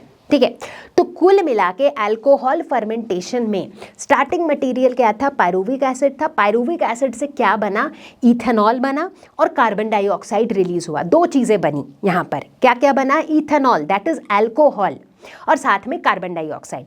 अल्कोहल बना, इसीलिए इसको हम कहते हैं अल्कोहल फर्मेंटेशन। ठीक है, अगर हम ओवरऑल रिएक्शन को देखें तो हम कह सकते हैं कि एक ग्लूकोज से, मतलब यहाँ पे इस स्टेप के लिए स्टार्टिंग मटेरियल पायरुविक एसिड है, बट एक्चुअली तो एक ग्लूकोज से शुरू हुआ था ग्लाइकोलिसिस। एक ग्लूकोज से क्या बना था, at the end of glycolysis pyruvic acid बना था, 2 पायरुविक एसिड बना था। अब उन दोनों पायरुविक एसिड से क्या बना, 2 इथेनॉल और 2 कार्बन डाइऑक्साइड। तो कुल मिला के एक ग्लूकोज से बना 2 इथेनॉल और 2 कार्बन डाइऑक्साइड। ठीक है, ध्यान देने वाली बात यह है कि इस पूरे प्रोसेस के अंदर ड्यूरिंग ग्लाइकोलिसिस 2 ATP मॉलिक्यूल्स बने थे। ग्लाइकोलिसिस का प्रोसेस तो याद ही होगा। तो ग्लाइकोलिसिस के दौरान हमें 2 ATP मिले थे। इस स्टेप के दौरान हमें कोई ATP नहीं मिला, यहाँ पर तो हमें अल्कोहल और कार्बन डाइऑक्साइड मिला, ATP का जनरेशन यहाँ नहीं हुआ। तो यानी कि नेट पूरे अल्कोहल फर्मेंटेशन में कितनी ATP मॉलिक्यूल्स बने, सिर्फ 2 ATP मॉलिक्यूल्स बना, जो कि एरोबिक रेस्पिरेशन के मुकाबले काफ़ी कम है।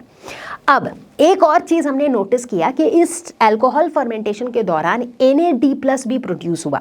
ये जो NAD+ प्रोड्यूस हुआ, यही NAD+ जो है ग्लाइकोलिसिस के प्रोसेस के अंदर इनपुट की तरह जाएगा। ग्लाइकोलिसिस के स्टेप्स को एक बार याद करो। देखो एक ऐसा स्टेप भी है जहां पर NAD+ इनपुट है। ये NAD+ जो है वो यहाँ पर जो NAD+ जनरेट हुआ वही NAD+ ग्लाइकोलिसिस को चलाते रहेगा। तो इस वजह से ऑक्सीजन के एब्सेंस में भी ये दोनों स्टेप्स चलते रहेंगे। पहले ग्लाइकोलिसिस हुआ, फिर वो पायरुविक एसिड का ऑक्सीजन के एब्सेंस में अल्कोहल फर्मेंटेशन हुआ, उस दौरान NAD+ निकला, वही जो है रीजनरेट हो जा रहा है, वही फिर जो है चलाएगा ग्लाइकोलिसिस को, और फिर ये प्रोसेस चलता रहेगा even in absence of oxygen. ठीक है, तो ये थी कहानी अल्कोहल फर्मेंटेशन की। तो चलो बच्चों आगे बढ़ेंगे और देखते हैं दूसरा टाइप ऑफ फर्मेंटेशन जो कि है लैक्टिक एसिड फर्मेंटेशन। तो यहाँ पर क्या होता है, यहाँ पर स्टार्टिंग मटीरियल क्या होगा, अगेन पायरुविक एसिड, क्योंकि पहला स्टेप तो यार ग्लाइकोलिसिस ही है ना। तो ग्लाइकोलिसिस से जो पायरुविक एसिड मिला था वही पायरुविक एसिड के साथ अब होगा रिएक्शन, और यहाँ पर जो एंजाइम है वो है लैक्टेट डिहाइड्रोजिनेज। डिहाइड्रोजिनेज है मतलब वो हाइड्रोजन को रिमूव करेगा, तो यहाँ पर भी NADH से NAD+ बनेगा। ठीक है, और यहाँ पर हमें प्रोडक्ट क्या मिलता है, हमें मिलता है लैक्टिक एसिड, जिसकी वजह से इसका नाम है लैक्टिक एसिड फर्मेंटेशन। ठीक है, सो कुल मिला के रिएक्शन कुछ ऐसा है कि यार पायरुविक एसिड से बन जाता है lactic acid in presence of enzyme lactate dehydrogenase, और इस दौरान NADH से NAD+ भी बनता है, और यही NAD+ फिर ग्लाइकोलिसिस को चलाता है ना, इवन विदाउट ऑक्सीजन। ठीक है, यहाँ तक बात क्लियर हो गई। अब हमें ये भी पता है कि इस वाले स्टेप में यहाँ पर भी कोई ATP जनरेट नहीं हुआ। इसका मतलब लैक्टिक एसिड फर्मेंटेशन में ओवरऑल जितना ATP जनरेट हुआ वो ग्लाइकोलिसिस के दौरान ही हुआ, जहाँ पर 2 ATP जनरेट हुआ था। ठीक है, सो नेट कितने ATP मॉलिक्यूल्स बने, 2 ATP मॉलिक्यूल्स बने। दूसरी बात क्या है कि एक ग्लूकोज से ग्लाइकोलिसिस के दौरान 2 पायरुविक एसिड बना था, और उन दोनों पायरुविक एसिड से 2 लैक्टिक एसिड बना।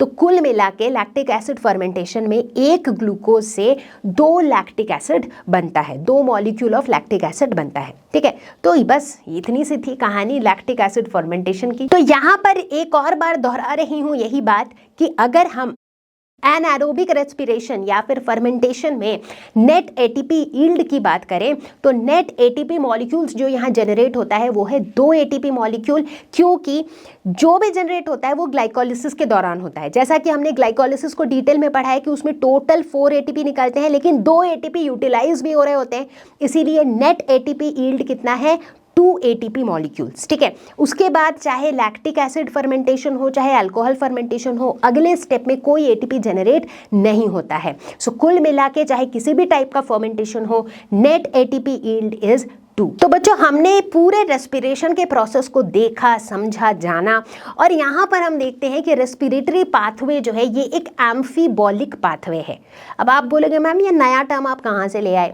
वेल, एम्फी शब्द का मतलब ही होता है बोथ। जैसे एम्फीबियंस मतलब ऐसे एनिमल्स जो बोथ लैंड और वाटर में रह सके।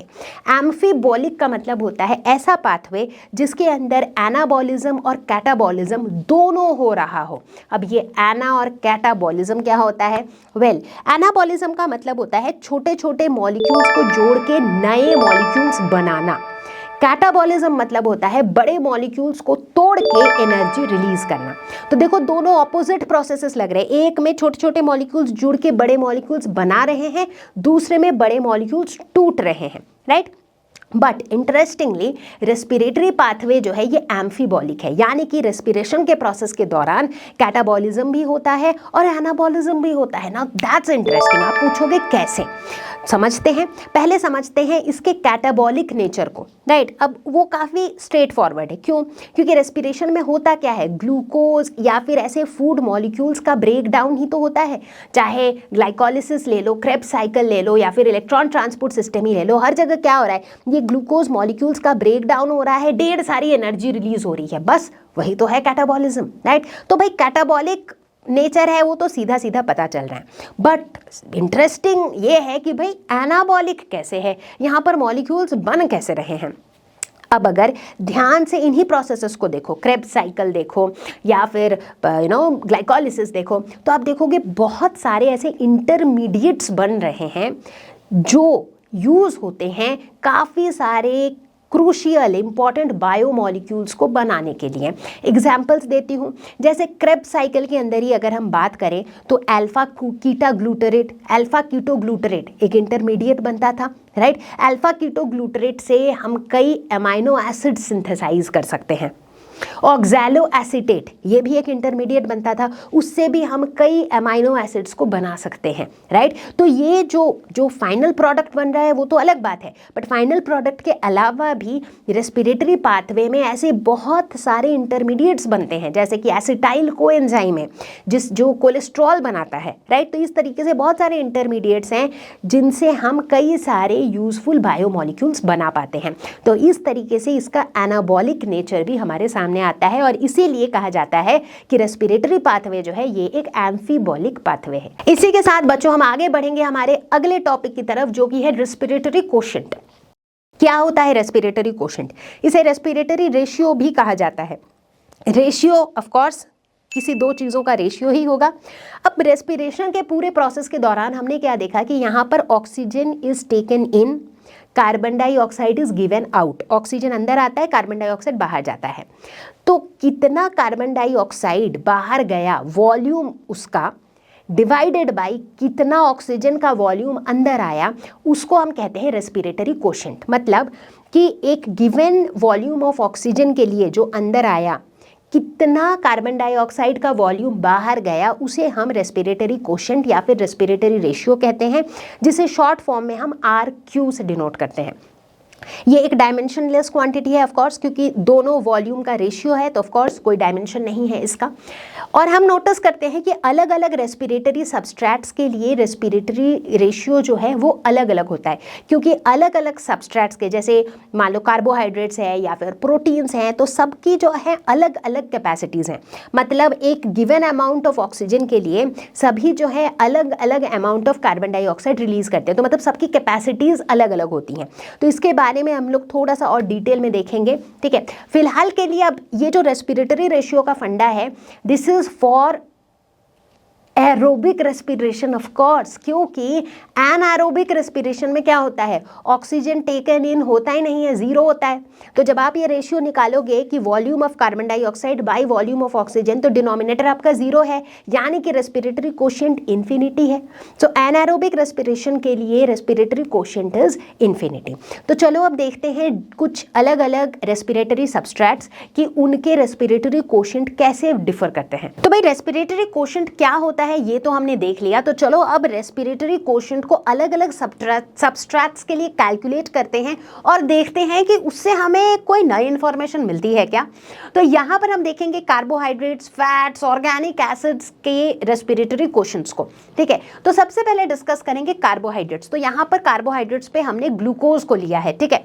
तो ग्लूकोज का जब हम लोग ऑक्सीडेशन करते हैं तो रिएक्शन, एक बैलेंस्ड केमिकल इक्वेशन कुछ इस तरीके से मिलता है, ठीक है। अब इस रिएक्शन को देखते हुए अगर हम रेस्पिरेटरी कोशेंट की वैल्यू निकालें, हमने क्या देखा, volume of carbon dioxide by volume of oxygen. तो यहाँ पर कितने कार्बन डाइऑक्साइड निकल रहे हैं, 6, और कितने ऑक्सीजन यूज हुए, 6। तो रेस्पिरेटरी कोशेंट हो जाएगा 6/6 विच इज इक्वल टू 1, ठीक है। आगे बढ़ेंगे, देखेंगे फैट्स के केस में। तो फैट्स में हमने पामिटिक एसिड का एग्जाम्पल लिया है, जो कि मोस्ट कॉमनली फाउंड एसिड है प्लांट्स और एनिमल्स में, ठीक है। तो C16H32O2 ये है पामिटिक एसिड प्लस ऑक्सीजन, और ये हमारा बैलेंस्ड इक्वेशन है, जहां पर प्रोडक्ट में क्या है, 16 CO2 प्लस 16 H2O, ठीक है। कैसे निकालेंगे, यहाँ पर रेस्पिरेटरी कोशेंट सेम चीज, कार्बन डाइऑक्साइड कितना निकला 16, ऑक्सीजन अंदर कितना गया 23, तो रेस्पिरेटरी कोशेंट क्या हो गया 15/23। तो इसको अगर कैलकुलेट करें तो ये आ जाएगा 0.6, ठीक है। तो ये निकल गया इसका रेस्पिरेटरी कोशेंट। तो देखो रेस्पिरेटरी कोशेंट अलग अलग है, ठीक है। अब आते हैं ऑर्गेनिक एसिड्स पे, जहां पर हमने मैलिक एसिड का एग्जांपल लिया है विच इज C4H6O5। इसको ऑक्सीडाइज किया तो यहाँ पर रेस्पिरेटरी कोशेंट कितना निकलेगा, कितने कार्बन डाइऑक्साइड निकले 4, कितने ऑक्सीजन अंदर गए 3, तो रेस्पिरेटरी कोशेंट हो जाएगा 4/3 विच इज इक्वल टू 1.33, ठीक है। तो इस तरीके से बच्चों हम लोग क्या देख रहे हैं कि अलग अलग सबस्ट्रेट्स के लिए कहीं पर रेस्पिरेटरी कोशेंट की वैल्यू बिल्कुल 1 है। 1 is like the ideal value, मतलब जितना ऑक्सीजन अंदर जा रहा है उतना ही कार्बन डाइऑक्साइड आपको मिल रहा है। ठीक है, कुछ केसेस में वैल्यू 1 से कम है, कुछ केसेस में वैल्यू 1 से ज़्यादा है। अब सवाल यहाँ पे ये आता है, मतलब हमारा जो कंक्लूजन है वो ये है कि 1 से कम है वैल्यू या 1 से ज़्यादा है वैल्यू, इसका सिग्निफिकेंस क्या है? तो इसका सिग्निफिकेंस ये है कि अगर किसी भी सबस्ट्रेट का रेस्पिरेटरी कोशेंट की वैल्यू 1 से कम है, इसका क्या मतलब है? देखो 1 से कम वैल्यू है मतलब कार्बन डाइऑक्साइड कम है, ऑक्सीजन ज़्यादा है, यानी कि रेस्पिरेशन करने के लिए इसको ज़्यादा ऑक्सीजन की ज़रूरत है। मतलब रेस्पिरेशन को कराने के लिए ऑक्सीडेशन, पामेटिक एसिड का ऑक्सीडेशन करवाने के लिए हमें ज़्यादा ऑक्सीजन की ज़रूरत है, राइट? तो मतलब RQ की वैल्यू अगर लेस देन 1 है, इसका मतलब it needs more oxygen for respiration. Now this is a very useful fact. ये बहुत ही ज़्यादा यूजफुल फैक्ट है। ये हमें क्या बता रहा है कि जो भी ऐसे सबस्ट्रेट्स हैं जिनका रेस्पिरेटरी कोशेंट 1 से कम है, इसका मतलब उस तरह के चीज़ों का ऑक्सीडेशन कराने के लिए तुम्हें ज़्यादा ऑक्सीजन की ज़रूरत पड़ेगी, यानी कि उस तरह के चीज़ों को हमारे बॉडी को भी ऑक्सीडाइज करने में ज़्यादा मेहनत लगती है, ज़्यादा ऑक्सीजन कंज्यूम हो जाती है हमारे बॉडी के अंदर। बात समझ रहे हो? Very good. ठीक है, तो भाई ये कैलकुलेशन करने के बाद हमारा कंक्लूजन क्या है अबाउट रेस्पिरेटरी कोशेंट, कि भाई अगर हम ऐसे सबस्ट्रेट्स की बात करें जिनका RQ का वैल्यू 1 से कम है, ऐसे जो सबस्ट्रेट्स होते हैं उन्हें ज़्यादा ऑक्सीजन की ज़रूरत पड़ती है रेस्पिरेशन के लिए, यानी कि उन्हें ज़्यादा ऑक्सीजन की ज़रूरत पड़ती है to release a given amount of carbon dioxide. वहीं दूसरी तरफ अगर हम ऐसे सबस्ट्रेट्स की बात करें जिनका RQ का वैल्यू 1 से ज़्यादा है, उन्हें कम ऑक्सीजन की ज़रूरत पड़ती है फॉर रेस्पिरेशन। ठीक है, एग्जाम्पल के तौर पे हम देख सकते हैं जैसे फैट्स हैं, तो फैट्स के केस में RQ का जो वैल्यू है वो 1 से कम है, यानी कि उन्हें ज़्यादा ऑक्सीजन की ज़रूरत पड़ेगी फॉर रेस्पिरेशन। दूसरी तरफ अगर हम प्रोटीन्स की बात करें तो उनका RQ जो है वो ग्रेटर देन 1 है, यानी कि वो उन्हें कम ऑक्सीजन की ज़रूरत पड़ेगी फॉर रेस्पिरेशन।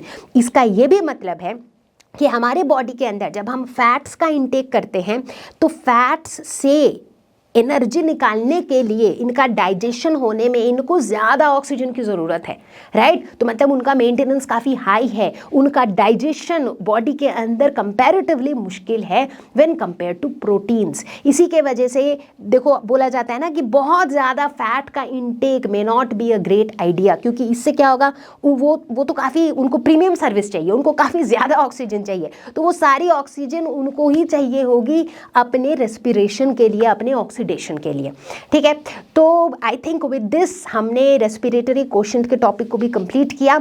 अब हम आगे बढ़ेंगे, इस चैप्टर के ऑलमोस्ट सभी टॉपिक्स हमने कवर कर लिए। अब आगे बढ़ेंगे और हम देखेंगे कुछ क्वेश्चंस, कुछ ऐसे क्वेश्चंस जो आपके एनसीईआरटी में दिए हुए हैं, लेकिन जो थोड़े कॉन्सेप्चुअल है, जो थोड़ा सा आपको सोचने पे मजबूर करेंगे, ऐसे कुछ क्वेश्चंस हम पिक करेंगे। तो चलो फटाफट से देख लेते हैं कुछ सवाल। तो ये रहा हमारा question number 1, distinguish between respiration and combustion. Respiration और कंबशन का फर्क।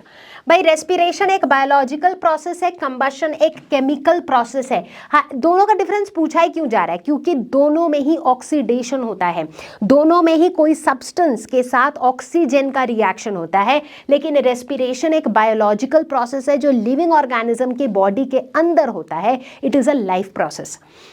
रेस्पिरेशन एक स्लो प्रोसेस होता है, कंबशन फास्ट होता है। कोई भी सामान जब बर्न करता है तो that's a fast process, right? यहाँ पर रेस्पिरेशन में energy is stored as ATP, combustion में energy is lost as heat. कोई भी चीज़ बर्न करते हो तो क्या होता है, हीट निकलती है, बट रेस्पिरेशन में जितनी भी एनर्जी बनती है वो ATP के फॉर्म में बनती है। Occurs at normal temperature, occurs at high temperature. Burning कभी लो टेम्परेचर में होते हुए देखा है? नहीं। तो बर्निंग हाई टेम्परेचर में होती है, कंबशन हाई टेम्परेचर में होता है, लेकिन रेस्पिरेशन जो है वो नॉर्मल टेम्परेचर में होता है। तो चलो आ जाओ देख लेते हैं क्वेश्चन नंबर 2। क्वेश्चन नंबर 2 कह रहा है distinguish between glycolysis and Krebs cycle. Glycolysis, Krebs cycle बिल्कुल डिटेल में स्टेप बाय स्टेप समझा है, मेमोरी ट्रिक समझा है, सब कुछ पता है हमें। दोनों का डिस्टिंक्शन भी एक बार देख लेते हैं। तो ग्लाइकोलिसिस जो है, जैसा कि मैंने बहुत बार बताया बताया है भाई कि ग्लाइकोलिसिस कॉमन स्टेप है, चाहे एरोबिक रेस्पिरेशन हो एनाएरोबिक रेस्पिरेशन हो, पहला स्टेप ग्लाइकोलिसिस ही होगा। ठीक है। अच्छा, क्रेब्स साइकिल सिर्फ एरोबिक रेस्पिरेशन में होता है, क्योंकि एनाएरोबिक रेस्पिरेशन जैसे कि फर्मेंटेशन, चाहे अल्कोहल फर्मेंटेशन हो चाहे लैक्टिक एसिड फर्मेंटेशन हो, वहां पर आपको क्रेब्स साइकिल देखने को नहीं मिलेगा। ठीक है। ग्लाइकोलिसिस कहाँ पर होता है? ये होता है साइटोप्लाज्म में, सेल के साइटोप्लाज्म में, क्योंकि जो ग्लूकोज होता है वो वहीं पर होता है, तो ग्लूकोज से पायरुविक एसिड का जो कन्वर्जन है वो साइटोप्लाज्म में होता है। क्रेब्स साइकिल होता है माइटोकॉन्ड्रिया में, माइटोकॉन्ड्रिया जो कि power house of the cell है। तो एरोबिक रेस्पिरेशन में जो एटीपी सिंथेसिस का जो प्रोसेस है वो कहाँ पर होता है? वो भी माइटोकॉन्ड्रिया के अंदर ही होता है। सो क्रेब्स साइकिल जो है, क्रेब्स साइकिल भी माइटोकॉन्ड्रिया में होता है। ठीक है। Glycolysis is followed by Krebs cycle, क्योंकि भाई ग्लाइकोलिसिस तो पहला स्टेप है, क्रेब्स साइकिल तो बाद में आएगा। Follows glycolysis, exactly the same thing. ठीक है। ग्लाइकोलिसिस में क्या होता है? Glucose is converted into pyruvate या पायरुविक एसिड, जो भी कह लो। ठीक है। क्रेब्स साइकिल में क्या होता है? Complete oxidation of pyruvate releasing NADH, FADH2 और ATP। तो ये सारे हाई एनर्जी मॉलिक्यूल्स निकलते हैं as part of Krebs cycle, तभी तो ये माइटोकॉन्ड्रिया में होता है जो कि power house of the cell है। फिर NADH, FADH2 ये हाई एनर्जी मॉलिक्यूल्स से फर्दर इलेक्ट्रॉन ट्रांसपोर्ट चेन के दौरान इनमें से भी ATP सिंथेसाइज हो जाते हैं। ठीक है। अच्छा, ग्लाइकोलिसिस में CO2 is not released in this step. तो रेस्पिरेशन का जब ओवरऑल हम प्रोसेस देखते हैं तो उसमें carbon dioxide is released as one of the by product, but वो कार्बन डाइऑक्साइड का जो रिलीज होता है वो ग्लाइकोलिसिस के दौरान नहीं होता है, वो होता है क्रेब्स साइकिल में। अगर एरोबिक रेस्पिरेशन की बात करें तो CO2 रिलीज होता है क्रेब्स साइकिल में। अगर फर्मेंटेशन की बात करें तो वहाँ पर भी जो अगला स्टेप होता है फर्मेंटेशन का, चाहे अल्कोहल फर्मेंटेशन हो चाहे लैक्टिक एसिड फर्मेंटेशन हो, तो उस अगले स्टेप में CO2 रिलीज होता है, बट ग्लाइकोलिसिस में CO2 रिलीज नहीं होता है। तो चलो भाई आगे बढ़ते हैं, देखते हैं क्वेश्चन नंबर 3, जहाँ पर एक और distinguish between aerobic respiration and fermentation. ये काफ़ी सिंपल है। एरोबिक रेस्पिरेशन है तो in presence of oxygen, fermentation है तो इन एब्सेंस ऑफ ऑक्सीजन, जिसे हम एनाएरोबिक कंडीशन भी कहते हैं। यहाँ पर अल्कोहल या एसिड फॉर्म नहीं होता है, यहाँ पर अल्कोहल और एसिड ही फॉर्म होता है। लैक्टिक एसिड फर्मेंटेशन में लैक्टिक एसिड बनता है, अल्कोहल फर्मेंटेशन में इथेनॉल बनता है। ठीक है। यहाँ पर लगभग 36 ATP मॉलिक्यूल्स प्रोड्यूस होते हैं और फर्मेंटेशन में सिर्फ 2 ATP मॉलिक्यूल्स प्रोड्यूस होते हैं। ठीक है। तो ये कुछ मेजर डिफरेंसेस हैं एरोबिक रेस्पिरेशन और फर्मेंटेशन के बीच में। तो चलो देख लेते हैं क्वेश्चन नंबर 4, जो कि एक थ्योरेटिकल और कॉन्सेप्चुअल क्वेश्चन है। What is the significance of step wise release of energy in respiration? अब बच्चों, रेस्पिरेशन में हमने नोटिस किया कि यार ऐसा नहीं होता है कि ये वन स्टेप प्रोसेस है जहां पर सारी की सारी एनर्जी एक बार में रिलीज हो गई, राइट? हमने क्या देखा? बहुत सारे स्टेप्स है। सिर्फ ग्लाइकोलिसिस में 10 स्टेप्स हैं, सिर्फ क्रेब्स साइकिल में 8 स्टेप्स हैं। तो मतलब बहुत सारे स्टेप्स हैं और हर स्टेप में थोड़ी थोड़ी एनर्जी रिलीज होती रहती है। तो ये स्टेप वाइज एनर्जी रिलीज क्यों होती है? एक कारण तो ये है कि ताकि energy loss in the form of heat can be prevented. जब एक बार में बहुत सारी एनर्जी रिलीज होती है तो एक बार में बहुत सारी एनर्जी जो है वो लॉस्ट भी हो जाती है ना। दूसरा, maximum energy can be utilised for ATP synthesis. जब बैचेस में थोड़ा थोड़ा करके एनर्जी रिड्यूस होती है तो वो एनर्जी थोड़ा थोड़ा करके यूज भी होती रहती है ज़्यादा एफिशिएंटली टू सिंथेसाइज एटीपी। तीसरा, many useful intermediates are formed. ये तो हमने देखा है ना भाई, जब हम ये 8-10 स्टेप्स के ग्लाइकोलिसिस या क्रेब्स साइकिल देखते हैं तो हम देखते हैं फाइनल प्रोडक्ट जो बना सो बना, उसके बीच में भी कितने सारे इंटरमीडिएट्स बन रहे हैं, चाहे एसिटाइल कोएंजाइम हो, चाहे ऑक्सैलो एसीटेट हो, चाहे अल्फा कीटोग्लूटरेट हो। इस तरह से बहुत सारे इंटरमीडिएट्स बन रहे हैं जो कि काफ़ी यूजफुल हैं। Activities of enzymes in different steps can be controlled. अब एक चीज़ ये भी नोटिस करते हैं कि भाई हर स्टेप में ना कोई एंजाइम इन्वॉल्व है, राइट? कभी आइसोमेरेज तो कभी डिहाइड्रोजिनेज तो कभी काइनेज, कोई एंजाइम का रोल तो है।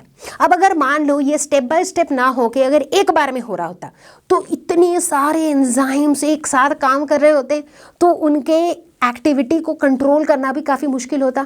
तो स्टेप बाय स्टेप होने की वजह से क्या हो रहा है कि वो जो एंजाइम्स का जो एक्शन है वो भी बेटर कंट्रोल में है राइट। सो ये कुछ रीजंस हैं जिसकी वजह से जो step wise release of energy है that is better as part of the respiration. तो मेरे प्यारे बच्चों, इसी के साथ हम आ पहुंचे इस वीडियो के एंड तक, और मैं दिल से उम्मीद कर रही हूं कि रेस्पिरेशन इन प्लांट्स के सभी कॉन्सेप्ट्स जरूर से हुए होंगे क्रिस्टल क्लियर। और अगर ऐसा हुआ है तो हमेशा की तरह मुझे खुश करने के लिए, मुझे मोटिवेट करने के लिए कॉमेंट्स में जरूर लिख के बताना कि कॉन्सेप्ट हुआ क्रिस्टल क्लियर। और अगर आपको वाकई हमारे ये वीडियोस पसंद आते हैं तो इसे अपने दोस्तों के साथ भी आप शेयर कर सकते हो, ताकि ज़्यादा से ज़्यादा बच्चे इन फ्री वीडियोस का एक्सेस कर सकें। और मैं आपको जल्दी ही मिलती हूँ अगले वीडियो के साथ। तब तक के लिए stay safe, take care, bye bye. Learnohub एक ऐसा फ्री लर्निंग प्लेटफॉर्म जहां पर आपको मिलते हैं वीडियोस, नोट्स,